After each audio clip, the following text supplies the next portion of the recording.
Good morning everyone.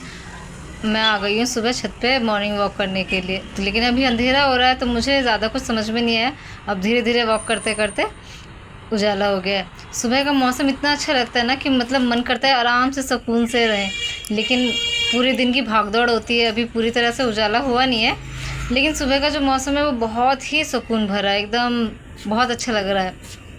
और यहाँ पे मैंने बहुत सारे पौधे लगा रखे हैं, तो ये देख के भी, हरियाली देख के भी थोड़ा सा मन को अच्छा लगता है। सोचा कि बहुत दिन हो गए छत पे गई नहीं, तो इसलिए सोचा कि चलो पहले आज मॉर्निंग वॉक करके आती हूँ, क्योंकि बाहर जाना हो नहीं पाता।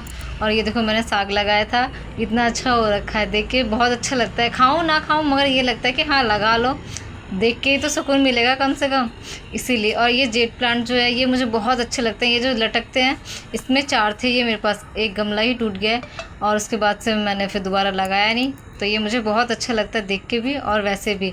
और अब देखो रोशनी अच्छे से हो गई है, तो सारी चीज़ें बहुत अच्छे से क्लियरली दिख रही है। और मुझे जो है बाहर ये होता है कि सुबह जाओ आओ, उसमें बहुत लेट हो जाता है, क्योंकि सुबह सुबह बहुत सारे काम होते हैं, स्कूल घर, तो इन्हीं सब चक्करों में जाना नहीं हो पाता। इसलिए मैंने छत पे ही थोड़ा सा टहल लेती हूँ, क्योंकि आजकल मॉर्निंग वॉक भी बहुत ज़रूरी हो गया है। फिर मैं आ गई किचन में, नहा धो के और किचन की सफाई करके ब्रेकफास्ट बनाने की तैयारी करती हूँ, क्योंकि ब्रेकफास्ट तो करना ही है। और मैंने रात को ही पहले से चने भिगो के रखे हुए थे, वाइट वाले चने। बेटे को था कि पूड़ी बना दो, तो मैं पूड़ी और चने स्कूल में लेके जाऊँगा।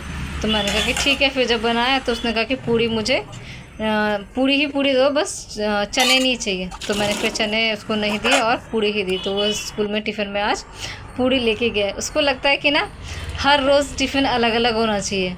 और मेरे हस्बैंड को चने के साथ आलू बहुत पसंद है, तो इसलिए मैं जब भी चने की सब्ज़ी, मटर की सब्ज़ी बनाती हूँ तो इसमें आलू ज़रूर डालती हूँ। आप लोग क्या करते हो, आलू डाल के बनाते हो या वैसे ही मतलब नॉर्मल सिंपल बनाते हो? ओके। तो ये मैंने बॉईल करने के लिए रख दिया और मैं अपने लिए हनी वाटर ले लेती हूँ। मैं रोज़ सुबह 1 गिलास गर्म पानी के साथ हनी वाटर ज़रूर लेती हूँ। आदत हो गई है, बहुत टाइम से मैं लेती हूँ, और इसलिए मैं बैठ के 1 गिलास पहले पानी पीऊँगी। लंच मेरा बन गया है, बेटे को भेज दिया है स्कूल, और अब सुकून से पहले पानी पीऊँगी, उसके बाद दूसरा कोई काम करूँगी, क्योंकि अपने लिए भी टाइम निकालना ना बहुत ज़रूरी हो गया है। टाइम ही नहीं हो पाता है अपने लिए कि हाँ बैठो। सुबह से जब से उठे तब से दौड़ते दौड़ते दौड़ते ये लगता है कि कब जल्दी जल्दी हो, रेडी करो, भेजो, इन्हीं सब चीज़ों में टाइम निकल जाता है। फिर पानी पीते पीते मेरी बालकनी में भी कुछ पौधे लगा रखे हैं।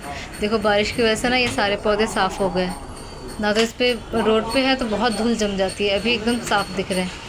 तो ये पौधों में पानी देने की ज़रूरत नहीं थी, क्योंकि बारिश हुई है तो पानी ऑलरेडी ये डला हुआ है। और ये देखो फिर ये शाम को हम लोग पूजा कर रहे थे। पूजा के टाइम पे होता है मेरे बेटे को कि मम्मी मैं ही तैयार करूँगा, मैं ही रेडी करूँगा, आप कुछ मत करना। तो इसलिए उसको मैं दे देती हूँ कि ठीक है तुम रेडी करो और मैं पूजा करती हूँ। तो मैंने पूजा की फटाफट से, क्योंकि चाय वगैरह भी बनानी होती है। तो फिर उससे चाय वाय बना के और फिर मैंने पूजा वगैरह करके, और बस अब हम लोग, फिर मेरे बेटे को दोबारा पूड़ी खाने की क्रेविंग हुई कि मैं दोबारा पूड़ी बनाऊँ। तो मैंने कहा चलो ठीक है। फिर पूड़ी भी थी, छोले की सब्ज़ी भी थी, तो मैंने कहा मैं अपने लिए भी खा लेती हूँ। और शाम को थोड़ा सा चटपट खाने से अच्छा ही लगता है। और बड़ी बड़ी पूड़ी इसलिए क्योंकि मेरे बेटे को था कि मम्मी भटूरे बना दो। अब बेटे को तो नहीं पता कि भटूरे और पूड़ी में क्या अंतर होता है, तो मैंने उसको बोला हाँ ठीक है, बड़ी बड़ी पूड़ी बना देती हूँ, यही हो जाएगा भटूरे। फिर लंच की डिनर की प्रिपरेशन में लग गए, और ये रहा मेरा आज का डिनर। आप लोगों ने क्या क्या खाया? और आज फ़िश, दाल, और फिर मैंने ब्रेड बनाई थी। मुझे उम्मीद नहीं थी कि इतनी अच्छी ब्रेड बनेगी, लेकिन हाँ बहुत अच्छी बनी है, और देखने में बिल्कुल भी नहीं लग रही है कि ये बाहर से ख़रीदी हुई है या घर की बनी हुई है। तो ये मेरी ब्रेड भी बन के तैयार है, और इसको मैं बना के रख दूँगी कल के लिए, कल स्कूल में ले जाने के लिए। क्योंकि ये रहता है कि हर दिन कुछ ना कुछ उसको लगता है कि अलग अलग मम्मी टिफ़िन दे। तो फिर मैंने ये ब्रेड बना दिए थे, और ये मैंने सूजी और मैदे से बनाया। सोच रही हूँ कि एक दिन आटे से बना के देखूँगी। और ये ब्रेड बना दिए, फिर मैंने थोड़े से मखाने रोस्ट कर दिए ताकि कल उसको मैं लंच में दे सकूँ। तो मैं ये सुबह की प्रिपरेशन ना मैं रात को ही करके रख देती हूँ, ताकि सुबह मेरे को ज़्यादा टेंशन नहीं होता, फटाफट रहता है। अब ये गरम कर, ये फ्राई करके रख दिया, सुबह इसमें गरम करके मैं थोड़ा सा घी डाल के बस दे दूँगी, तो हो जाएगा उसके लिए। चलो आज के लिए इतना ही काफ़ी, टाटा बाय बाय।